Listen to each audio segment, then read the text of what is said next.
Oh, y'all. So I'll go ahead and get started. It's Chav at RN Race Cars, Hot Rods. We're going to go over some updates on Little Red. I had a few questions. Oh, somebody else jumped down. I know I do this live sometimes, but anyway, so we got a little work done to Little Red. I had a few questions last week I didn't get to answer. I'll answer on this one. So one of the questions is that why are we doing an LS in Little Red? To make a long story short, this was actually a customer's motor. It belonged to a customer that was building it for a full drag race setup. So it's got a really nice set of Brian Tooley cylinder heads on it. It had a really monster cam in it, same intake and whatnot. So basically what we did is we went in there and we changed the head gasket. It had copper head gaskets. It was O-ringed. We took the O-rings out, put MLS head gaskets on it. We put a different cam in it, obviously, changed the throttle body up, and then did a couple other things to it just to make it more streetable. But it does have steel rods in it. It's got steel H-beam rods in it, so it doesn't have aluminum rods or nothing crazy for drag racing. But and I did not want to put a Ford motor in this car, just for the record. So this was not the reasoning. I mean, a lot of people have put LSs in cars. Little Red, I had a motor completely built. I think episode 1, we had it on there, and I showed a picture of it. I need to probably get that motor out just so it's sitting here. It's a beautiful motor. It's a 347-inch Ford motor. Probably makes 550 horsepower. Really nice piece. But this motor belonged to a customer, and the customer really didn't know what to do with this motor. He kept trying to sell it, couldn't sell it, didn't want to get the money. They couldn't get the money he wanted for it. So what we ended up doing was I did a little horse trading with him, and I told him, look, I'll take the motor for some work because his car's here. And hopefully he's not watching this because that means he knows his car hasn't been worked on a lot right now. So, but it's because we've been doing a lot of motor work in the shop, and I don't want to get a bunch of metal shavings flying around, but we are going to get on it real hard in the next week or two. So it's going to be getting a lot of chassis work done to it. So, but we did some trading with him. So labor versus, actually it wasn't even labor. It was some parts bill that he had.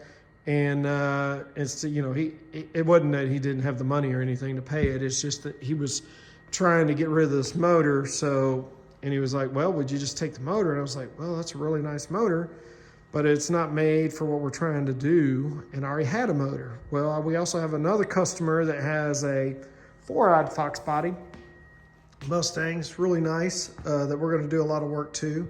And he needed a motor. So we talked to him.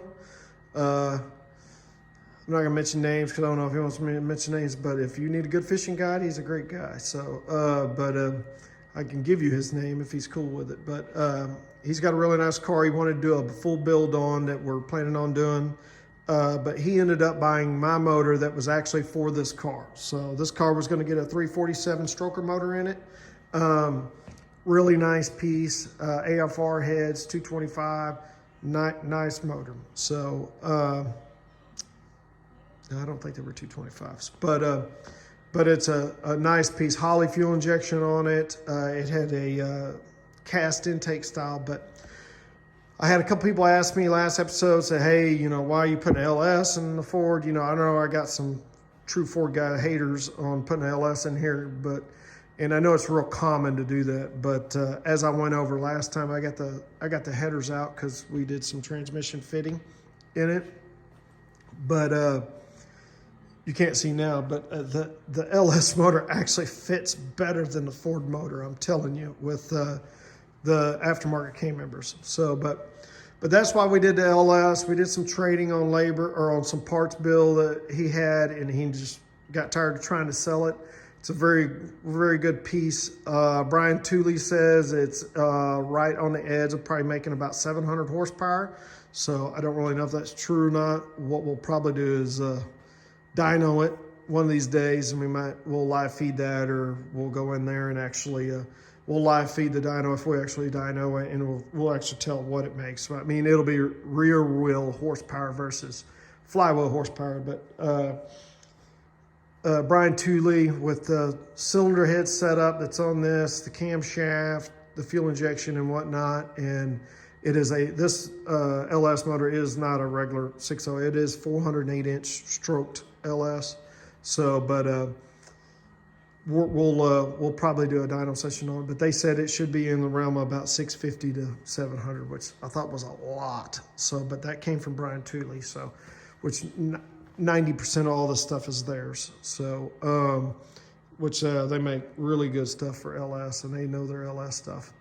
Well, the main updates on Little Red. So that was the main question that I had from last week. The other question was I needed to work on my acting skills. For those of y'all that saw the test drive in the other customer's car, on the other, I believe it was the 3rd episode. So it was not acting. It was actually, the car was spinning the tires pretty hard, and I wasn't leaning back because it was just so fast. I was leaning back because I was trying to get a grip because Terry was spinning the tires and it was moving around quite a bit. Hard to tell in the video, but I really wasn't that worried about it. It didn't look as good as it wasn't acting, I'll tell you that. So Terry was spinning the tires. So, but that was the other question is, am I going to do acting lessons? So no, I'm not going to do any acting lessons. I'm trying to get better at these live feeds for you guys to check them out. So, but hey, Steve, how's it going, buddy? So I'm doing some work for Steve. He had a super cool rear end that we did for him. So, all right. So we did some work on Little Red this week. Terry, turn the lights on in here, would you? So. And then there's my worker again, as usual, sitting down. That's what he does a lot of. All right. So we took a beautiful Mustang, and then we cut the back end out of it, is what we basically did. So basically, for those of y'all that don't know, because again, this video, the YouTube page is up. We do have the YouTube page up. So it's on the RN Race Car Facebook page. You can go there and click on the link. You can go to YouTube. The videos are not that great. I hadn't figured that out yet. For all of you Facebook guys that watch this or you see this, I know Chris watches it, maybe Joshua with Ticklefitz. If you guys can help me out and figure out why my live feed videos or my YouTube videos are just not that clear, I need to figure that out. But during the live feed, it's super clear, super clean. Everything looks great. But yes, we mini tubbed it.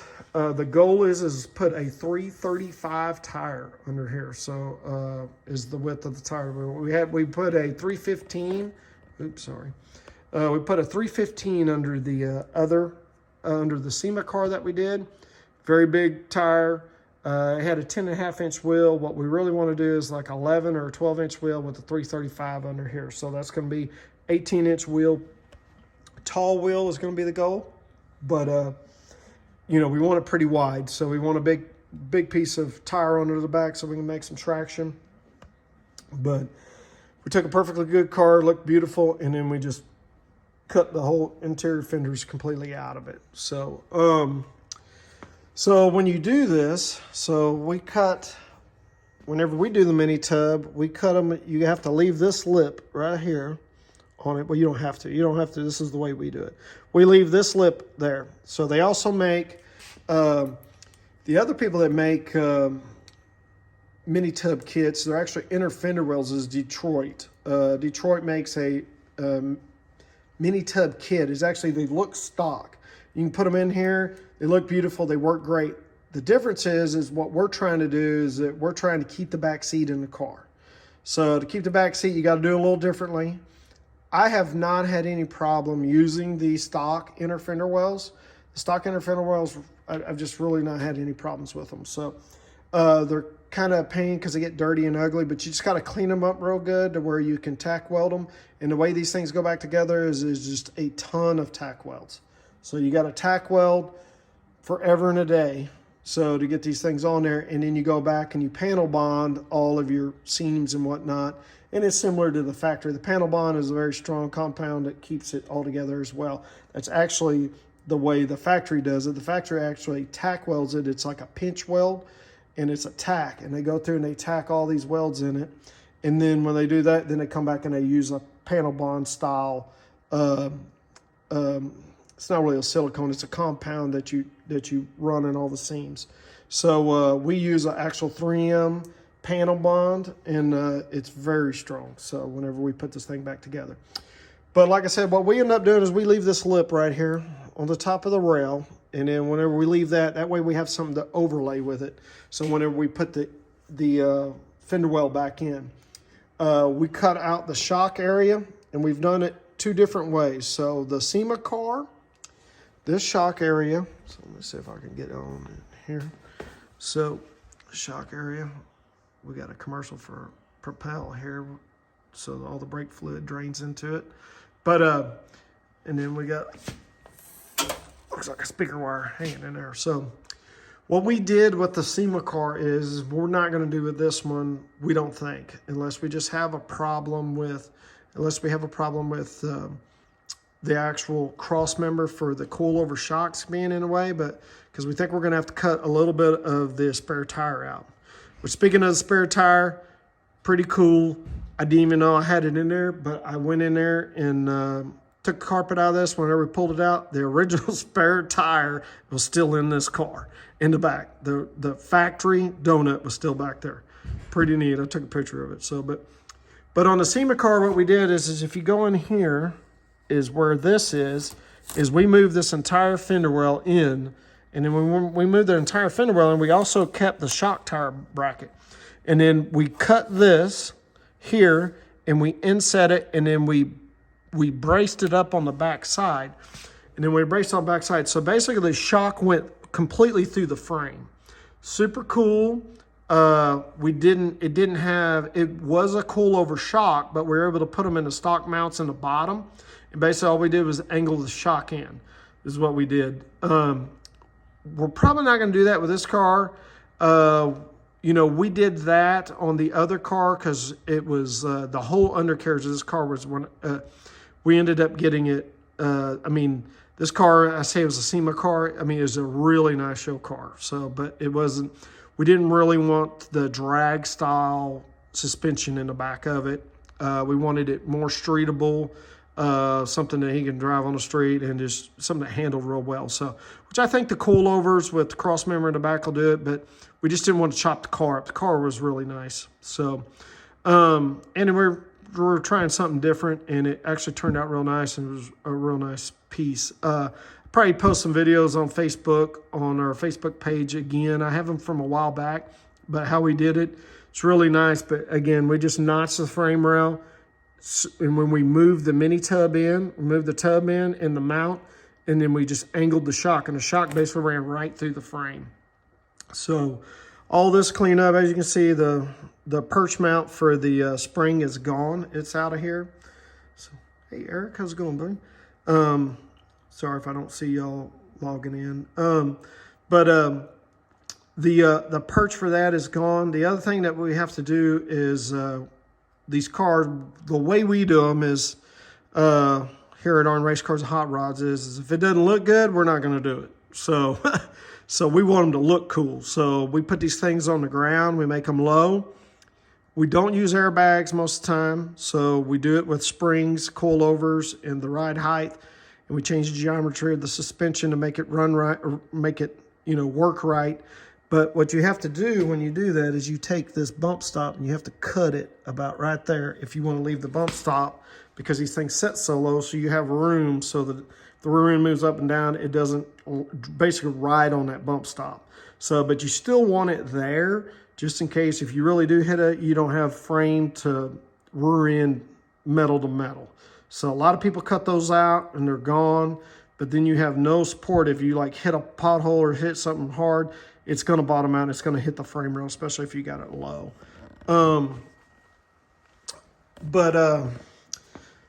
Like I said, the plan on this one is I think we're just going to move the fender well in, do the mini tub, and when we do the mini tub, we're not going to use the inner, the stock shock mount.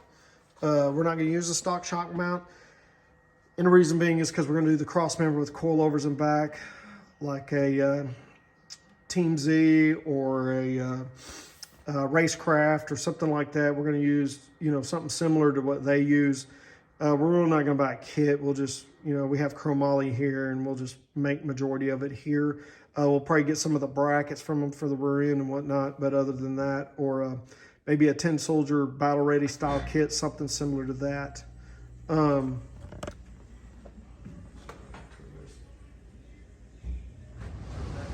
So air conditioner's coming on. It's crazy that we're already getting warm. So let me get this fender. So basically what we do with these is once we get them out,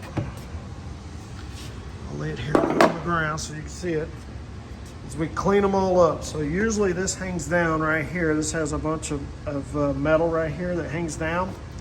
And then what we do is we cut it to floor level, basically, after we cut it all out, and then we clean it up.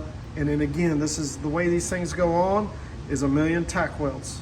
I mean, they're just tack, tack, tack, tack welds everywhere. So, and then you put another sheet metal piece that basically divides it. You know, you say we're bringing in 2 inches, we bring in 2 inches, then we'll put a sheet metal piece, we'll tack weld on both sides so that you can do it. So, oh, this sounds mild. So Pete likes 275 radius. No, Josh, we're not doing that. This is a street car, so we got a fast car if we need to go fast. So, all right, guys, bear with me. I'm trying to get in this thing so you can kind of see. All right, let me back up. All right, so you can see where we cut it out. So that's probably a better view right there. So we cut it out, and again, we left that lip right there on the top. You can see it. So we got to leave the lip on the top. We cut out where the stock shock mount goes, and basically where we're going to go with this mini tub is basically right there. So we're going to move this thing in. Should have brought a tape measure with me. We're going to move this thing in. It's about 2.5 inches is what we found. And again, like I said, you can get Detroit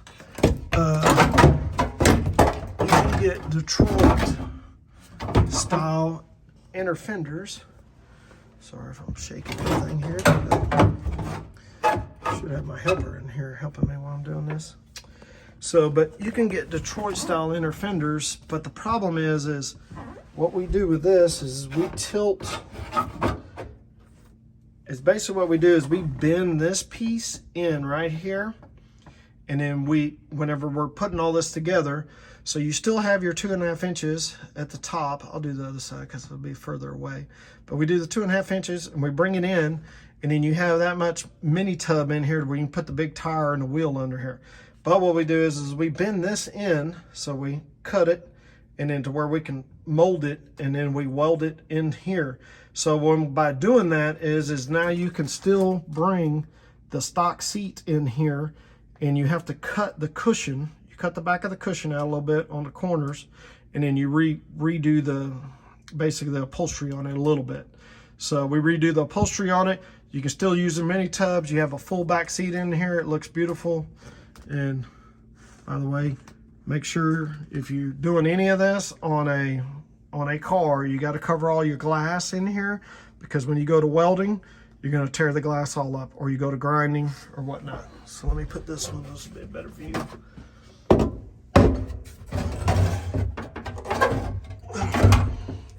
And these are not trimmed perfectly yet too.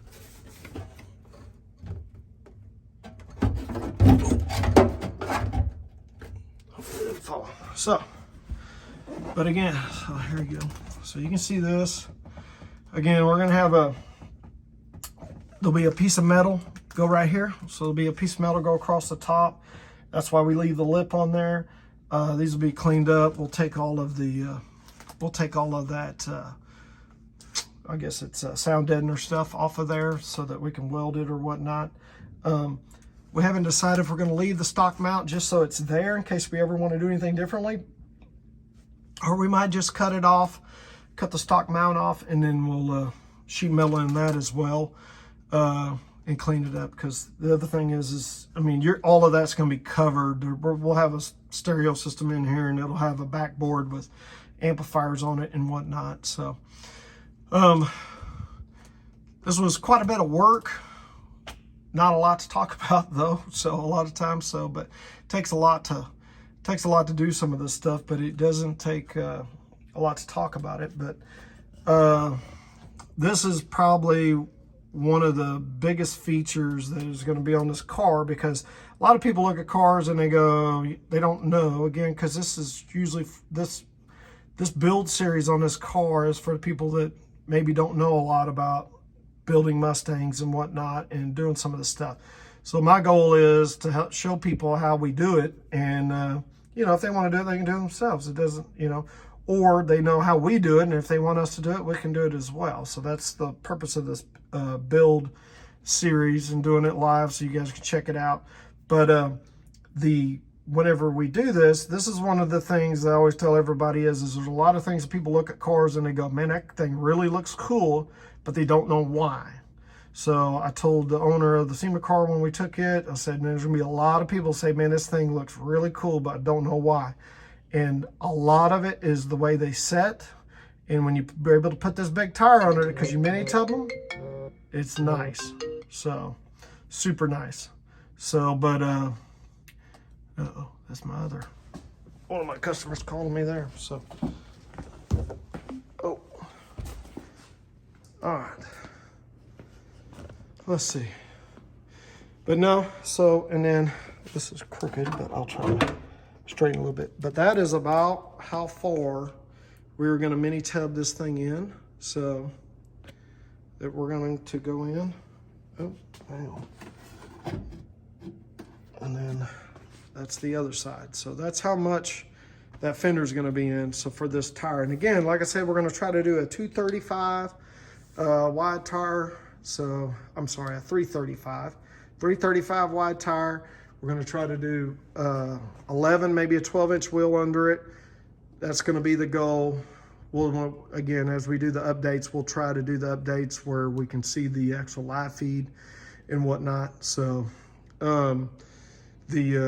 so y'all can see the live feeds of the updates of whenever we're actually test fitting the rear end, trying to figure out, because the rear end is over here. So not the beautiest. And again, a lot of this stuff is not the most glamorous, fun stuff to check out yet, but you got to do the crappy stuff first before you start seeing a lot of cool stuff getting bolted on. Like this rear end's going to look totally different, but take a good look at the rear end and it'll look totally different when it's done.